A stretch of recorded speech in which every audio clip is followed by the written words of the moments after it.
Decía nuestro hermano, quien dirigía los cantos de la congregación, que vamos a comenzar una serie que posiblemente te inquiete, una serie que posiblemente te haga enojar, una serie que posiblemente te desafíe o a lo mejor quiera transformar tu vida. Es el tema de la santidad personal. Va a ser muchos domingos hablando de este tema. Es una serie que muy pocas veces se habla en las iglesias. Muy pocas veces se ha estudiado con seriedad este tema y muy pocas veces también se ha transmitido desde el punto de vista bíblico. Se ha hablado de la santidad, pero no en el sentido del texto bíblico, sino más bien desde el sentido conceptual. Pero hoy trataremos de adentrarnos en una introducción a este tema de la santidad. He estado orando en estos días, pidiéndole al Señor que nos dé sabiduría, no solamente para poder hablar de este tema en este domingo, sino también para que la iglesia, ustedes y todos los creyentes y a través de ustedes todo el resto podamos tener esta experiencia de reflejar la santidad en nuestra vida. Así que hermanos, vamos a dar inicio a este tiempo, pero oremos juntos, oremos. Querido Padre, hoy nos ponemos ante ti, delante de tu palabra, para ser, Señor, instruidos, enseñados, animados, exhortados a través de las verdades tuyas. Señor, abre nuestro corazón, nuestra mente, ilumina, Señor, nuestra vida. Que nada se interponga cuando tu palabra es explicada. Que nada, Señor, en nuestra vida sea un obstáculo para escuchar lo que tú tienes para decirnos. Ayúdanos, oh Dios. Bendice este tiempo de tu palabra y bendice a cada uno de mis hermanos que ha tomado este tiempo para venir a este lugar. Oramos agradecidos porque sabemos, Señor, que de ti vienen respuestas al clamor de tus hijos. Y esa respuesta pueda expresarse hoy día, en esta tarde. En el nombre de Cristo Jesús. Amén. Queridos hermanos, la iglesia, no solamente en este lugar, sino en distintos lugares y en las partes del mundo, ha sufrido enormemente por causa de la conducta licenciosa de muchos creyentes. Profundas heridas han sido hechas en las iglesias porque muchos que profesan ser discípulos han tomado las cosas y los asuntos divinos con demasiada liviandad. Y saben, hermanos, permítanme hacer una enumeración de asuntos, y lo dije al principio, te inquiete posiblemente. Asuntos como estafas, abusos, mentiras, fornicación, adulterio, distintos tipos de pecados, expresados y no expresados, han hecho tremendo daño al testimonio de la iglesia del Señor. Profundas heridas. Aunque muchos vivieron y viven de esta manera, no se dan cuenta que esa forma de conducta siempre va a minimizar la potencia del Evangelio y va a maximizar el obrar del enemigo dentro de una iglesia para anularla. Esto tienes que saberlo así de entrada. El enemigo trabaja para anularte a ti y que no seas efectivo en el mundo, en el medio donde te mueves. Entonces, estos asuntos en el siglo XXI, en el tiempo en el que vivimos, hermanos, no es por falta de conocimiento. Esta forma de vida que muchos practican no es por falta de conocimiento. De hecho, hoy en pleno siglo XXI, hay mayor cantidad de conocimiento. Tú puedes abrir las redes sociales y tomar de allí enseñanzas en forma directa de distintos asuntos. Hay mucho más conocimiento que años anteriores sobre la palabra de Dios. Por eso digo que no es por falta de conocimiento, sino es por una decadencia moral. Es un extravío, hermanos, vertiginoso de los principios divinos. Es tomar en poco los conceptos que el Señor ha vertido sobre la vida cristiana. Por eso el daño a veces y en muchos casos es irreversible. Vemos con tanta liviandad manejarse en los ámbitos evangélicos que a veces nos aterra y nos impide seguir siendo luz para este mundo. No sé si ustedes han escuchado pastores que entran en adulterio y se van y vuelven y siguen como si nada hubiese pasado. Hombres y mujeres en el servicio hacen lo que sea, después vuelven y está todo bien. Y el mundo dice, si un cristiano dice hablar de Dios y vive esta forma de vida, yo no quiero hacer así. Es muy serio el asunto. Por eso decía, hermanos, que la santidad es un asunto muy, muy categórico. A modo de introducción, déjame decirte esto. Si tú estudiaras la palabra santidad en la Escritura, encontrarías lo siguiente. En el Antiguo Testamento, la palabra Kodesh, ese sustantivo abstracto, que generalmente se traduce como santidad en la Escritura. También ese verbo kadash, que se entiende por santo, o hacer santo, o santificar. O también ese hablar del santo, cuando Dios habla, el santo habla, ¿no es cierto? El kadosh, o el kodesh, si queremos llamarlo de esta manera. En el Antiguo Testamento solamente, hermanos, se repiten más de 800 veces, para que usted se dé cuenta la importancia que tiene este tema en la palabra de Dios. Solo en el Antiguo Testamento. Pero cuando vamos al Nuevo Testamento, la palabra en griego, esa palabra agiazo o agios, se repite más de 200 veces. Hermanos, ¿cuántas veces hablará la Biblia de santidad?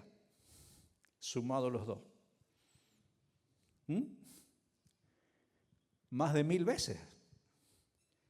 Es decir, puedes tomar en tu Biblia y encontrar más de 1000 pasajes de la Escritura que van a hablar de la santidad. Ahora, fíjate la importancia que tiene este asunto. Y es un asunto ampliamente expresado por Dios en su santo libro, acá, en la Biblia, en esa que tienes en tu mano, que está allí. La pregunta que nosotros debemos hacernos es ¿cuánto de esos principios de santidad los recordamos en este momento? ¿Cuántos? ¿Puede recordar un versículo que te hable de la santidad?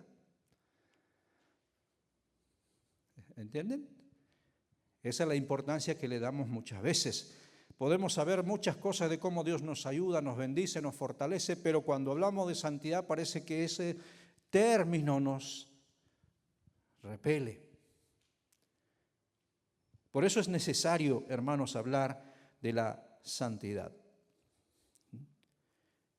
Voy a tomar solamente una porción de la Escritura para que usted note cómo el apóstol Pablo escribió un asunto. Observe conmigo allí en Tito, por favor. Vaya conmigo a Tito. No voy a hacer una exposición del texto, solamente hacerles notar algunas cosas allí. Tito capítulo 2, versículo 14. No, perdón, capítulo 2, versículos 2 al 14. Va a hablar acerca de la sana doctrina. Allí tienes en tu Biblia un subtítulo así. Si miras con atención, en el versículo 2 va a hacer referencia a los ancianos. En el versículo 3 va a hacer referencia a las ancianas. En el versículo 6 va a hacer referencia a los jóvenes. En el versículo 9 va a hacer referencia a los siervos. Y en cada grupo al que se está dirigiendo el apóstol Pablo, escribiéndole a Tito, le dice hay ciertas responsabilidades de conducta que deben manejar permanentemente en sus vidas.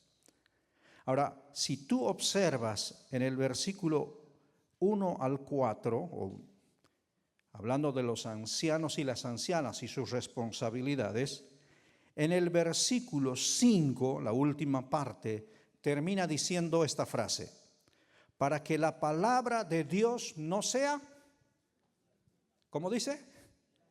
Blasfemada. Es decir, cuando la conducta de las mujeres, como en este caso de los ancianos, y las ancianas no hacen su labor, y la conducta no es acorde a los principios bíblicos, la palabra de Dios puede ser blasfemada. Ese es el resultado. Es decir, la palabra de Dios minimizada, desechada, dejada de lado. Y la palabra de Dios puede ser dejado de lado porque no llega a ser efectiva.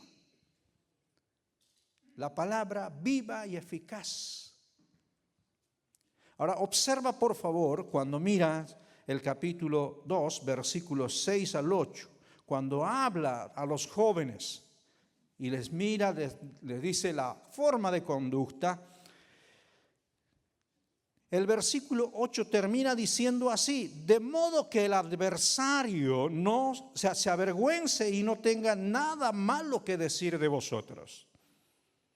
Allí tienes otro resultado en el entorno de los que están viviendo. El adversario, aquel que se opone a las cosas divinas, puede hacer referencia al enemigo o también a aquel individuo que está en contra del evangelio, no tenga argumento para decir, y estos hijos de Dios están así.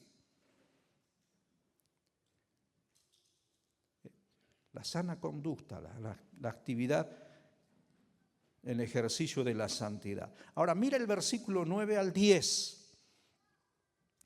Cuando habla de los siervos, les dice cómo deben conducirse ellos, pero termina el versículo diciendo como un propósito final, resultado, para que en todo adornen la doctrina de Dios nuestro Salvador. ¿Ven estas tres fases? La primera, para que la palabra de Dios no sea blasfemada. Una mala conducta hace que la palabra de Dios sea blasfemada. En segundo lugar, para que el adversario tenga nada malo que decir de vosotros, es decir, no darle argumento al que se opone, sino más bien darle la posibilidad de mostrarle que la palabra de Dios es viva y eficaz. Y en tercer lugar, allí termina diciendo para que adornen la doctrina de Dios nuestro Salvador. ¿Cuál es la idea de adornar? Cuando nosotros tenemos una casa o hacemos algo, le ponemos cosas muy bonitas, ¿no? Por ejemplo, acá yo veo estos adornos que le han puesto y hace ver bien atractivo. Es decir, que la doctrina de Dios, la enseñanza, sea atractiva para la gente, para las personas, que la puedan desear, anhelar.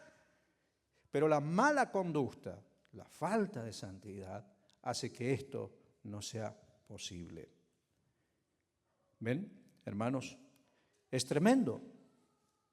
Ahora, esto se debe, hermanos, no solamente a que hay una exigencia, una necesidad de la santidad, sino porque también hay un efecto, un trabajo del enemigo. Hay una confusión terrible que el enemigo está haciendo y operando.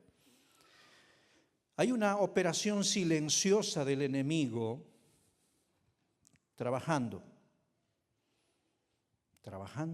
y trabajando. Siempre cuando hablo del enemigo, tengo que hacerles advertencia seria sobre este tema. Voy a hacer un ejemplo nada más para luego entrar directamente en el tema. Hermano Máximo, ¿cuántos años de creyente tiene usted?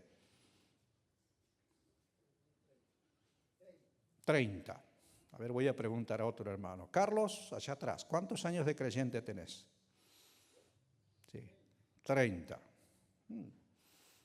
Uno más. A ver, allá. Miguel, ¿cuántos años de creyente tenés? Sí. Más de 30. ¿Cuántos años de experiencia tienen en la vida cristiana estos tres hermanos? Mínimo 30. ¿Cuántos años de experiencia tiene el enemigo? ¿Cuántos años tiene de experiencia el enemigo?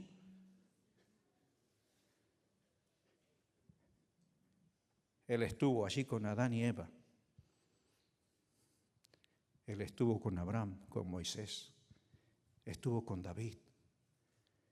Trabajando cuando Josué estaba batallando para conquistar la tierra prometida. Cuando los profetas estaban comunicando el mensaje, el enemigo estaba operando para llevar a ese pueblo hacia el pecado.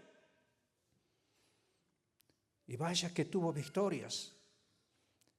El pueblo de Dios fue sacado de su tierra por causa del pecado, introdujo idolatría, introdujo inmoralidad, introdujo distintas prácticas totalmente contrarias a la palabra de Dios, y el pueblo de Israel fue anulado. Dios tuvo que tomar una determinación para decirle: saco a este pueblo de la tierra, para llevarlo cautivo, para que aprendan. Y gracias a la fidelidad de Dios, ese pueblo volvió después de muchos años y todavía se mantiene hasta el día de hoy. Solo es la gracia y la misericordia de Dios que los mantiene. Por eso, mis hermanos, el enemigo trabaja por lo menos de 4 maneras. En primer lugar, trabaja como el engañador. Sí. El mentiroso de siempre. Va a atacar tu mente con sus mentiras y va a querer que ignores la voluntad de Dios. La experiencia más vívida de este asunto fue Eva. ¿Qué le dijo Dios a Eva? No comerás del árbol de la ciencia del bien y del mal. El día que de él comieres, ¿cómo dijo? Ciertamente, es decir, sin lugar a dudas, morirás. No había ni un espacio para la duda. Era certera la palabra, concreta, definida, y no había forma de dudar sobre este asunto. Pero allí estuvo el enemigo diciendo: con que Dios os ha dicho que no comáis. Y allí comenzó la duda en la mente y terminó tomando el fruto prohibido y comiendo y dándole a su esposo, y desde allí nosotros, el resto de la humanidad, hemos estado en esta condición como engañador. Entonces no escuches lo que el enemigo va a decirte sobre la santidad. Él tiene muchos argumentos para decirte: pero no, está bien, podés. Escucha lo que Dios dice. La segunda manera en que el enemigo opera, hermanos, es como destructor. Tenemos un libro entero escrito en la Biblia, la operación del enemigo como destructor. Un hombre sufrió el embate del enemigo de manera directa. Su nombre es Job. ¿Se acuerdan? Esa confrontación de la obra del enemigo hacia su vida. Fue su cuerpo tocado con las enfermedades. Perdió todos sus bienes, perdió sus hijos en un solo día. Yo creo que ha sido un una experiencia muy dolorosa.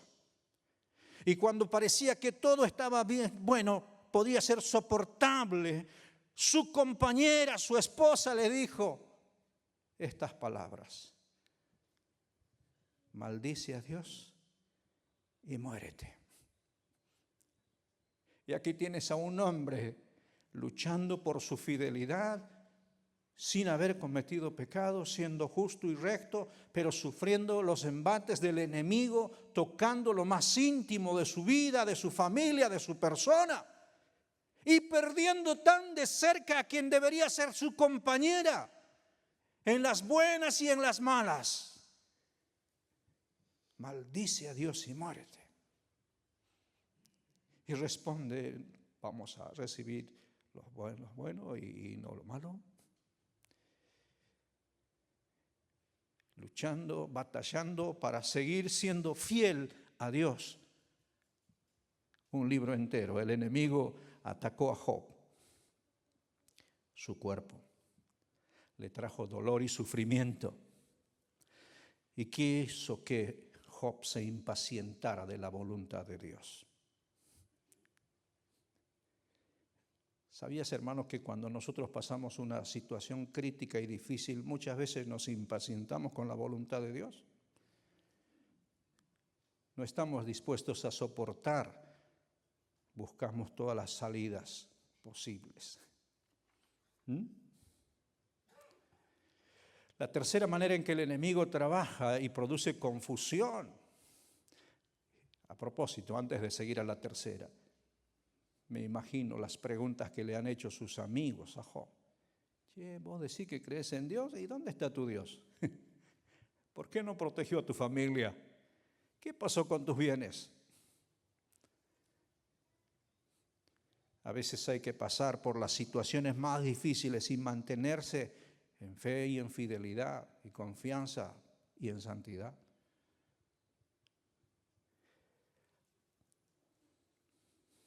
Tal vez tú estás pasando esta situación. Voy a darte unas palabras en criollo para alentarte. No tires la toalla. No tires la toalla.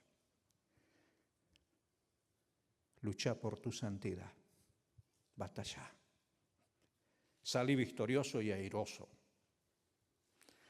El enemigo va a intentar derribarte, pero lucha. Lee el libro de Job. El libro termina diciendo: de oídas te había oído, más mis ojos ahora te ven.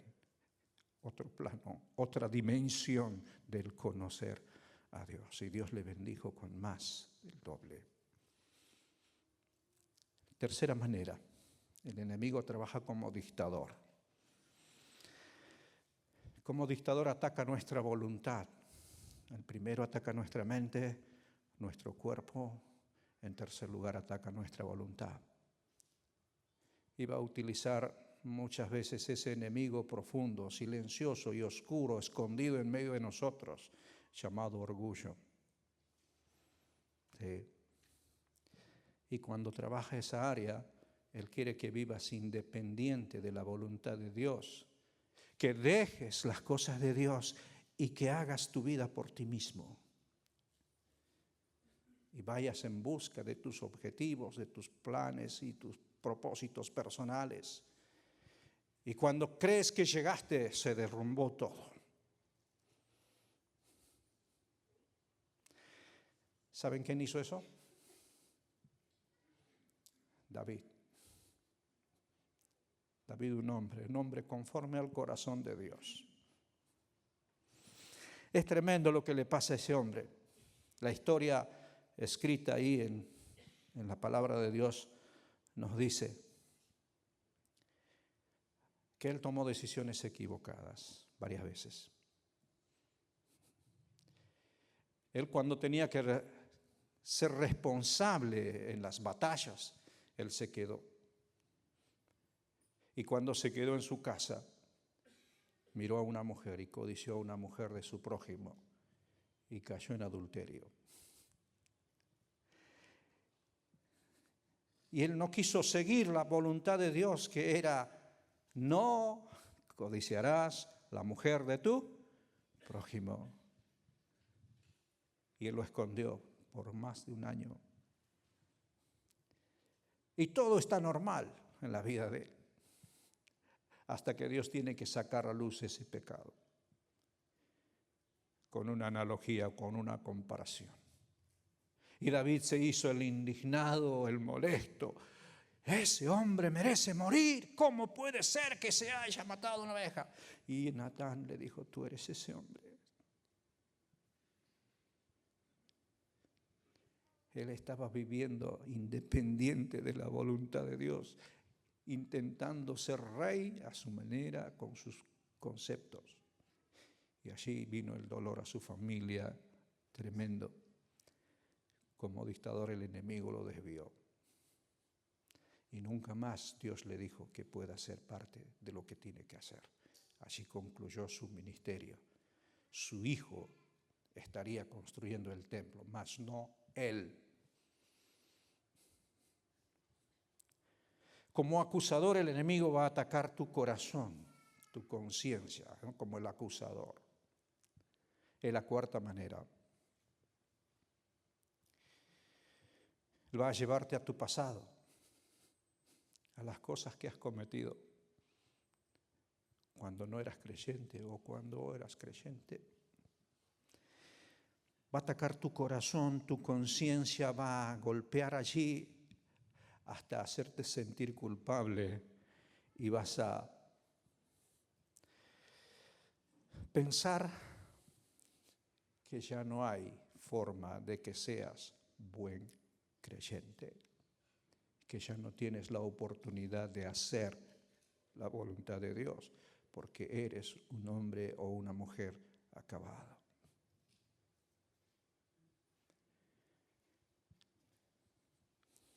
Pedro se sintió en esta forma. Cuando Dios le dijo a Pedro: esta noche, antes que el gallo cante 2 veces, me negarás 3 veces. ¿Y qué dijo Pedro? ¿Se acuerdan? No, estoy dispuesto a ir hasta la muerte, Señor. Y pasó un tiempo, y cuando llegó la hora de la verdad, Pedro comenzó a negarle 1, 2 y 3 veces. Y cuando fue la tercera, cantó el gallo, y el Señor dice que le miró a Pedro, solo le miró como diciéndole: ¿viste, Pedro? Y Pedro le miró al Señor y lloró amargamente y salió de allí: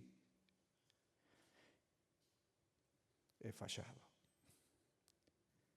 ya no puedo seguir. Ya está, se acabó.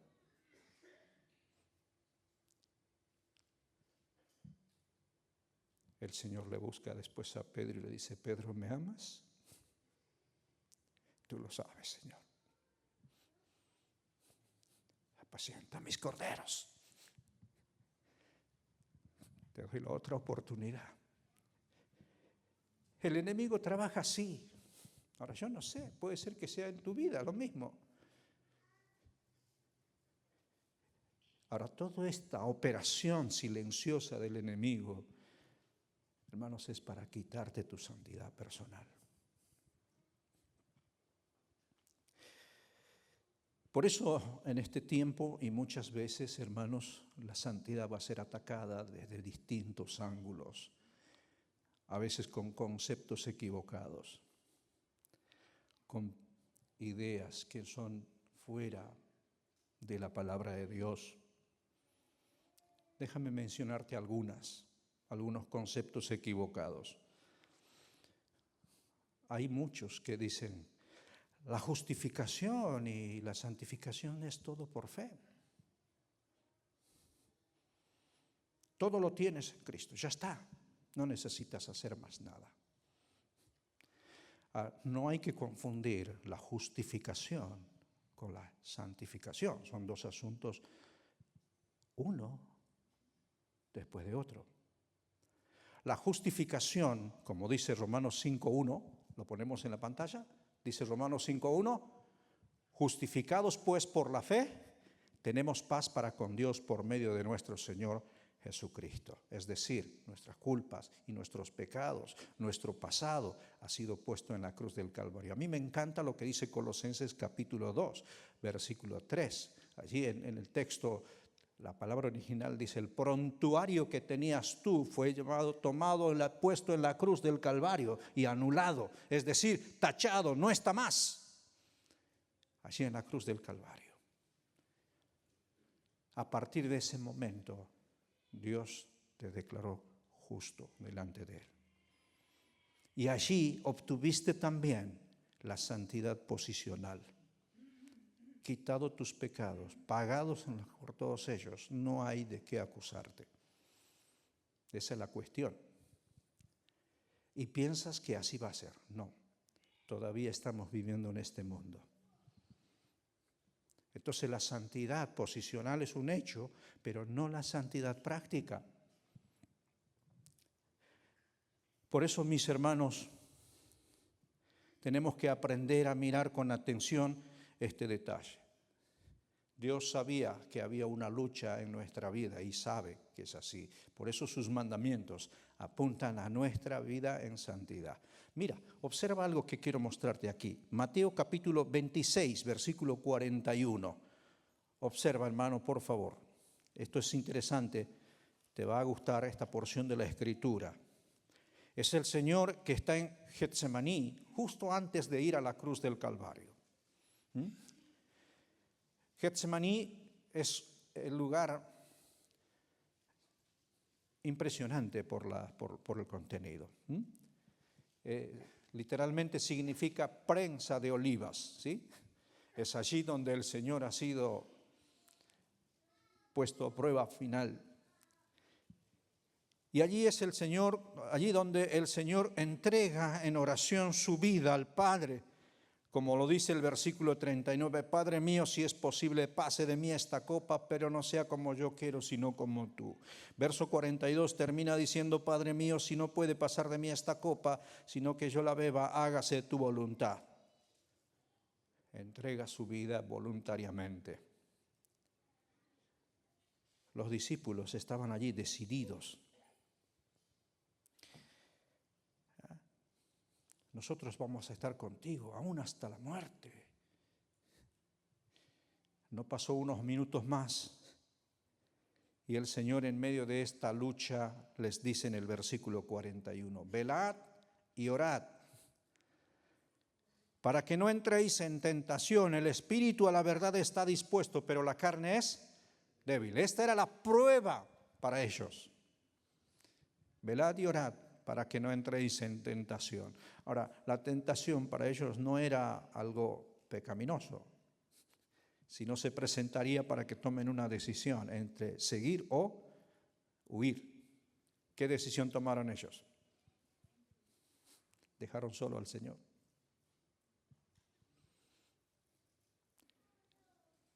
Decir una cosa es interesante, pero hacer es otra. Por eso es llamativo esta porción de la Escritura. Y el Señor les dice, velad y orad, porque puede presentarse algo y ustedes no van a estar allí. Y de hecho allí estuvo. Los discípulos todos huyeron. Pedro lo miró de lejos y terminó negándole. Por eso el Señor advirtió a los discípulos que hay una experiencia que hay que vivir. La justificación es un hecho 100%. La santificación personal es una experiencia que hay que vivirla. Miren lo que decía el apóstol Pablo en 1 Corintios capítulo 9. Él lo va a ejemplificar con una batalla, lucha.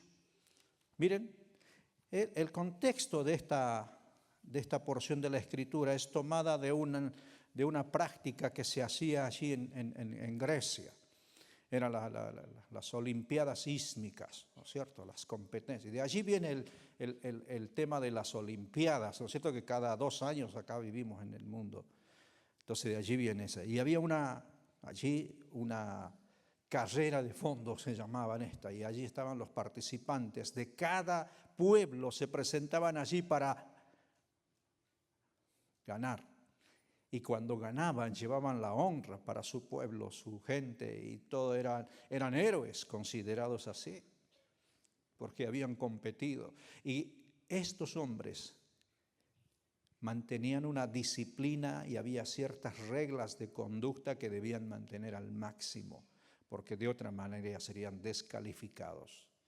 Si ellos violaban una regla, algún principio que estaba rigiendo estas pruebas, ellos serían descalificados. Entonces el apóstol Pablo toma ese suceso, ese acontecimiento, para hacer una comparación con la vida cristiana, la carrera cristiana. Y dice así en el versículo 24, ¿no sabéis que los que corren en el estadio, todos a la verdad corren, pero uno solo se lleva el premio? Y toma la comparación, corred de tal manera que lo obtengáis. Todo aquel que lucha, de todo se abstiene, ellos a la verdad para recibir una corona corruptible, pero nosotros una incorruptible. Así que, y ahora él pone su ejemplo, su vida, yo de esta manera corro, no como a la aventura, es decir, no estoy corriendo sin objetivo. De esta manera peleo no como quien golpea el aire, es decir, mis golpes serán certeros, definidos. Y el versículo 27 dice, sino que golpeo mi cuerpo y lo pongo en servidumbre, no sea que, habiendo sido heraldo para otros, yo mismo venga a ser eliminado. ¿Cuál era el temor del apóstol Pablo? Fallar en esa carrera cristiana. Y lo ejemplifica con esto. Tengo que llegar a la meta y tengo que llegar bien. Y creo que, hermanos, ese es el desafío para todos los hijos de Dios, para ti y para mí. Correr la carrera cristiana y llegar bien.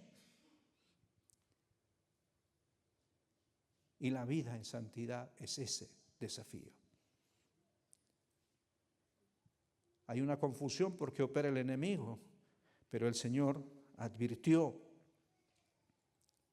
Y saben, hermanos, el apóstol Pablo lo ejemplificó con la carrera, el Señor los advirtió a los discípulos. Cuando escribe esto a los corintios, les está escribiendo no a una iglesia ejemplar. De hecho, entre todas las cartas escritas a las iglesias, Corintio fue la iglesia, la carta que saca a luz los tremendos problemas que había en esa iglesia. Si pudiésemos ponerle un título, digamos, cartas a una iglesia, ¿no?, carnal, eso es lo que podríamos decir, con todos los problemas que allí surgen. Por eso es una carta correctiva. Por eso, hermanos, nosotros cuando tenemos este mal concepto de la justificación y la santificación, igual no, son dos asuntos interesantes. Una está definida y la otra está en proceso. Tenerlo siempre presente, esta verdad. Porque de otra manera no es necesario los mandamientos de Dios.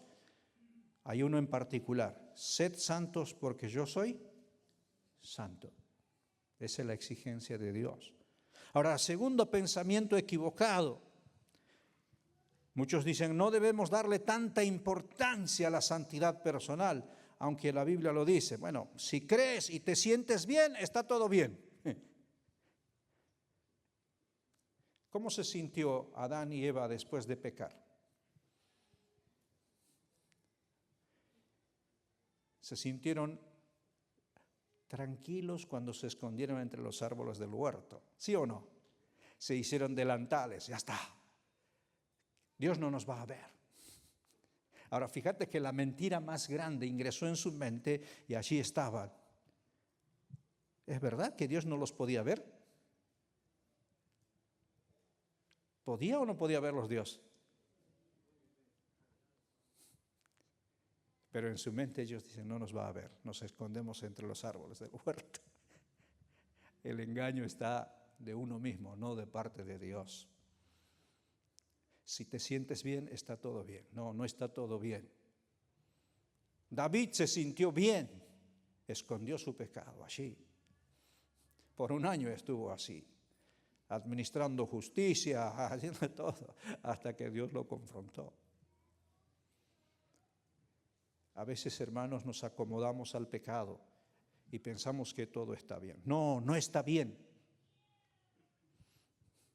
Tenemos que sacarlo a luz. Y eso es importante, hermanos. Ese segundo concepto, si te crees, si te sientes bien, está todo bien. No, no está todo bien. La santidad personal no se trata de creer y sentirse bien para que todo esté bien, hermanos. Tiene que ver con nuestra conducta permanente, con nuestras luchas hacia nuestras inclinaciones naturales. Es la muestra de nuestros cambios permanentes hacia lo que Dios quiere en la voluntad suya. Es ese reflejo de nuestra relación con Dios. ¿Saben, hermanos? Hay mucho de esto. Por ejemplo, vamos a hacer rápido un pasaje. ¿Están los hermanos allá, no? ¿Sí? Por favor, ponga en pantalla 2 Corintios 7:11. A ver, observemos esta porción de la Escritura. Cuando hubo un cambio después de la carta, de la primera carta, el apóstol Pablo alaba ese cambio en sus vidas y les dice, porque aquí esto mismo que hayáis sido contristados según Dios, qué solicitud produjo en vosotros, qué defensa, qué indignación, qué temor, qué ardiente afecto, qué celo y qué vindicación. En todo os habéis mostrado, ¿cómo? Limpios en el asunto. Es decir, el efecto de la carta que escribió el apóstol Pablo fue fuerte.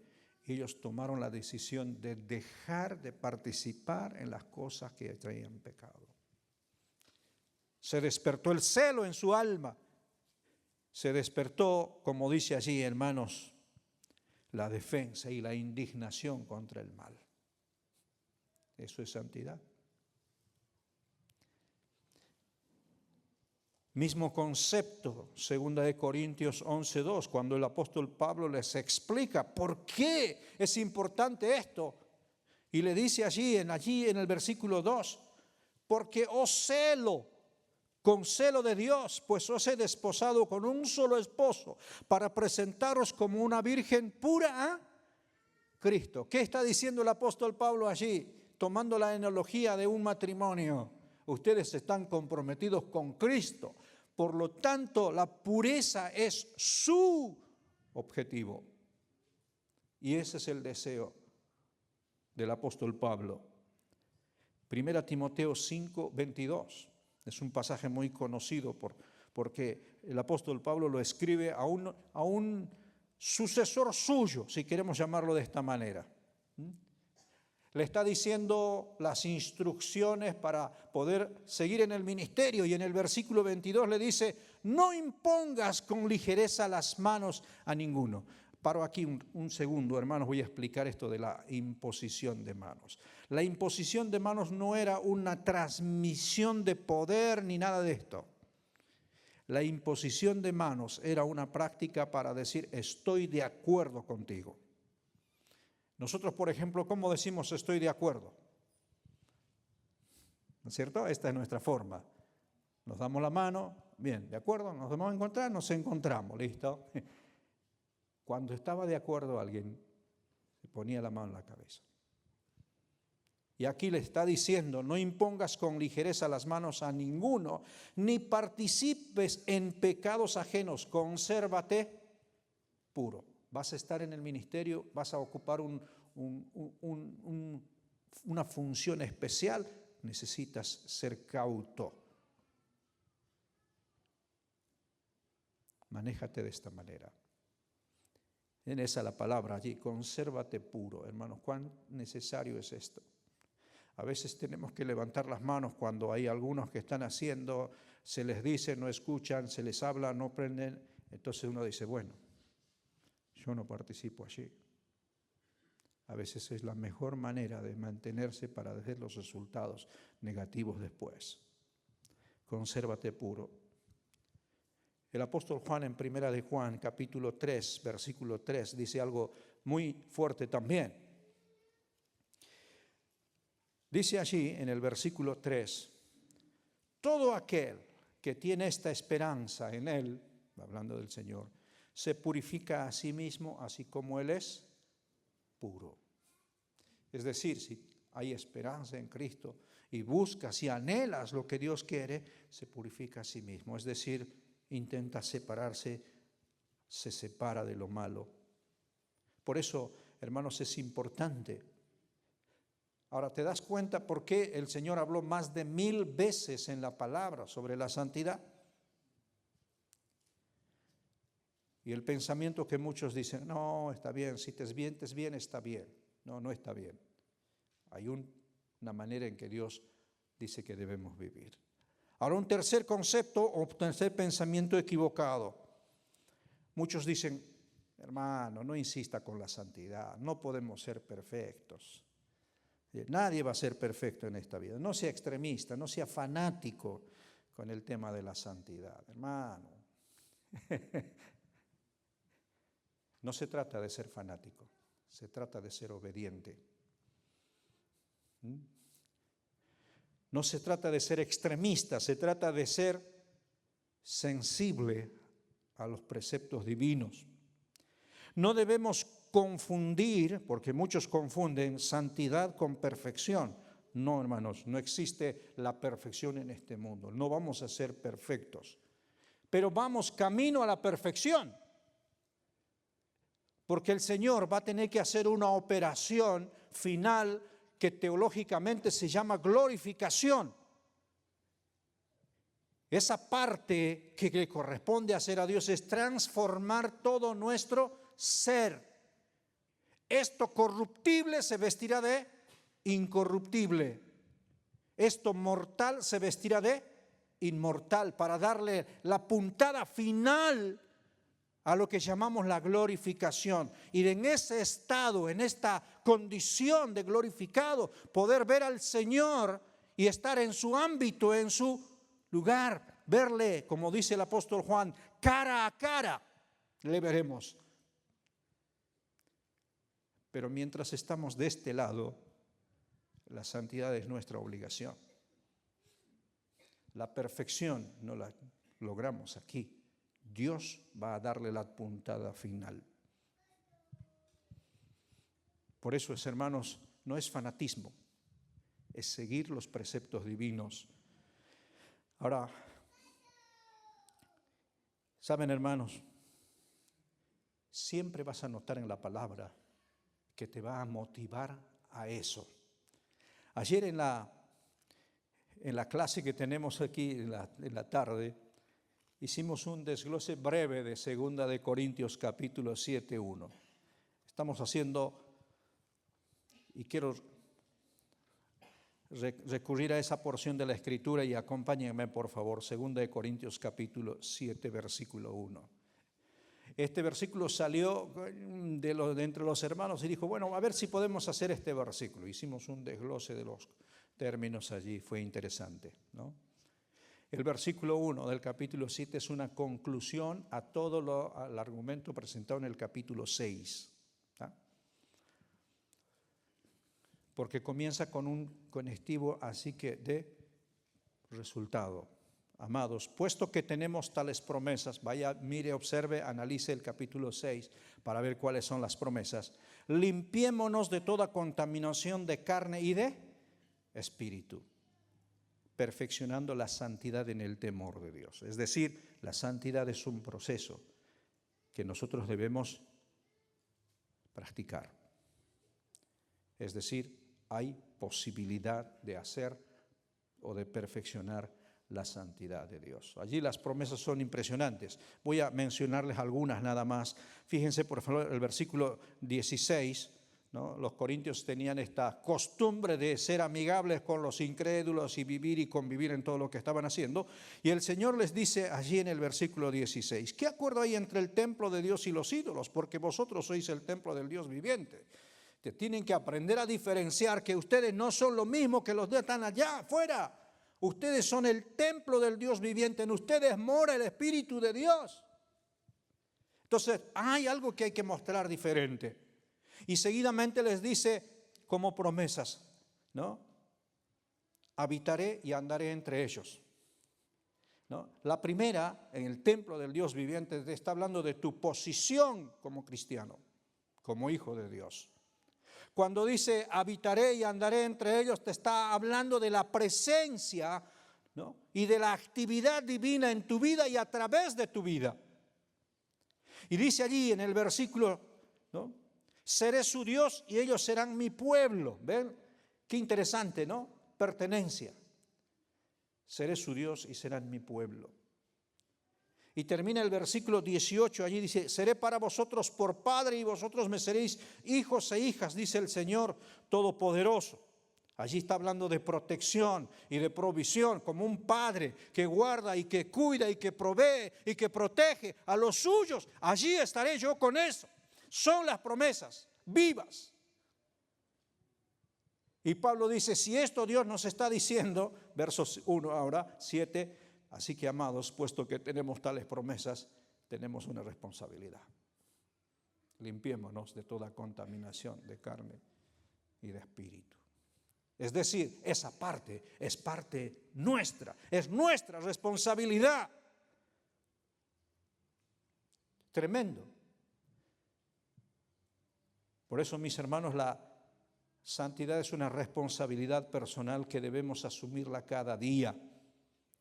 No existen los perfectos, pero sí los responsables que van perfeccionando la santidad en el temor de Dios día tras día. Esperamos la perfección final que va a ser operado por la mano de Dios. Un cuarto concepto equivocado con la que muchos se manejan: negar la lucha del creyente con el pecado.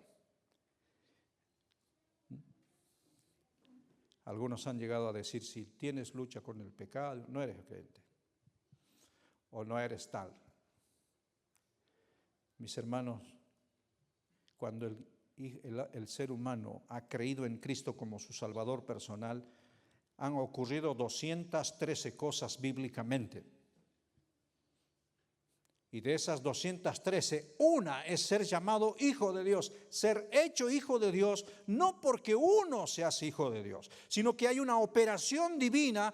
Primera de Juan 1:13, dice la palabra, que Él nos da esta autoridad de ser hechos hijos de Dios. Y posicionalmente estamos en un punto muy especial. Ahora, lo interesante de esto, hermanos, es que ya no es nuestro mundo este mundo. En este mundo, dice Efesios, somos extranjeros y peregrinos. Estamos de paso. Eso es en el sentido de que no es propiedad nuestra. Pero hay otro asunto interesante, una analogía interesante. Primera Juan 5:19 dice, el mundo entero está bajo el maligno. ¿Qué hacemos nosotros acá en el ámbito del maligno? ¿Qué hacemos aquí? Hubiese sido lindo que el Señor nos perdone nuestros pecados y nos lleve al cielo y listo, eso está mejor. No, estamos en el ámbito, en el terreno del enemigo, invadiéndolo, llevando la palabra de Dios para dar vida a los que están muertos espiritualmente. Somos los instrumentos de Dios en sus manos. Por eso Dios tiene que obrar en tu vida, en la mía, y va a obrar a través de tu vida para el beneficio de otros. Cuando tu vida no está en santidad, no vas a ser un instrumento usado. Hay algunos que están allí con esa idea de la lucha del pecado, del creyente. No, hermanos, vas a tener lucha. Y bien por la lucha. Porque también vas a experimentar las victorias. Como dice un coro que cantamos desde hace muchos años. ¿Se acuerdan ese coro?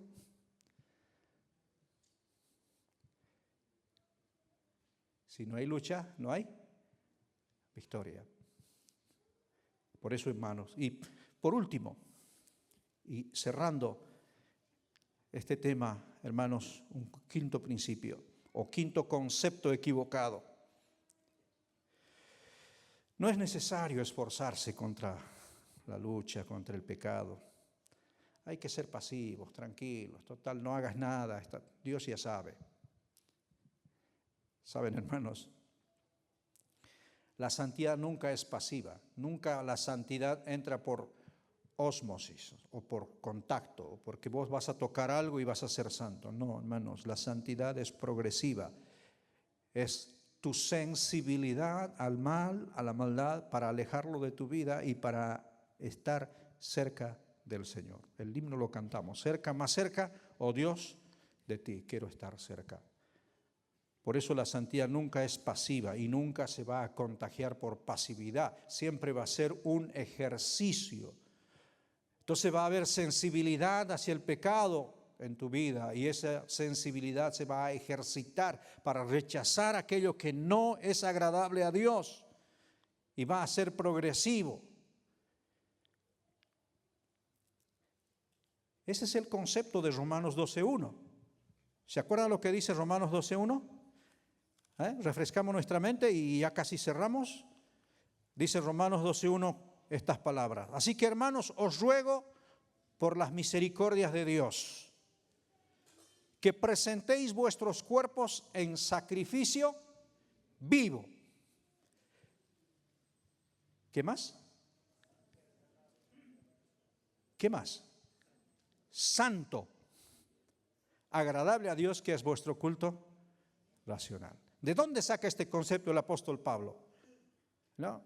Mentalmente se fue al templo, allá ve a los sacerdotes eligiendo el sacrificio que tiene que ser perfecto, ve a un sacerdote o un levita revisando el animal del sacrificio que tiene sin defecto, ese es agradable para Dios. Entonces este culto es aceptable delante de Dios. Pero en este caso el animal es un sacrificio muerto, allí en el templo. El que Dios nos exige es un sacrificio vivo, es decir, tú y yo en vida batallamos, luchamos contra el pecado, nos esforzamos y hacemos cada día este ejercicio permanente. Por eso el sacrificio vivo, ¿no?, es eso, y es santo. Es decir, aquello que presentas ante Dios libre de cualquier pecado. Y termina ese concepto en el versículo 2 diciendo: no os conforméis a este siglo, sino transformaos por medio de la renovación de vuestro entendimiento. Y aquí está, hermanos, el ejemplo de la pasividad y la progresividad. No os conforméis a este siglo. La palabra original para la palabra conformarse, ¿no?, es una palabra bien interesante. ¿Cuántos de ustedes saben hacer gelatina? Levante la mano, por favor. ¿Todos saben? Bien. ¿Cómo se hace la gelatina? A ver, rápido y breve. Calienta agua, después echa la gelatina, después lo vuelca ¿dónde? En un molde. Y después la gelatina, después de un tiempo, se acomodó y tomó la forma del molde. Se conformó al molde. Y lo que está diciendo el apóstol Pablo dice: el mundo tiene un molde para tu vida. Y lo que tienes que hacer es no conformarte a ese molde. Mira, eres diferente y eres distinto. Piensa en eso. Por eso es determinante, hermanos, el tema de la santidad. Fíjense cuán importante es. Hermanos,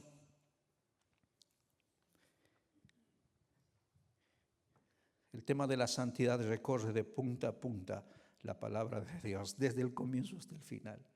Es un Dios santo que comienza un plan maravilloso que lo relata en la Escritura. Y es el Dios santo cerrando la historia de la humanidad. para abrir otro capítulo totalmente diferente en las huestes celestiales, en los ámbitos celestiales. Hermanos, es increíble cuando vos miras la santidad de Dios, porque ese va a ser el reflejo. En las siguientes reuniones lo vamos a ver. Dios en su esencia es santo. Y cuán importante es conocerle a Dios en su esencia misma, por su palabra. El trono de Dios es santo. Su gobierno es santo. El camino de Dios es santo. El nombre de Dios es santo. Y así nos enseñó el Señor a orar. ¿Se acuerdan con los discípulos? ¿Cómo es la oración que les enseñó a los discípulos? Vosotros oraréis así: Padre nuestro, que estás en los... Después...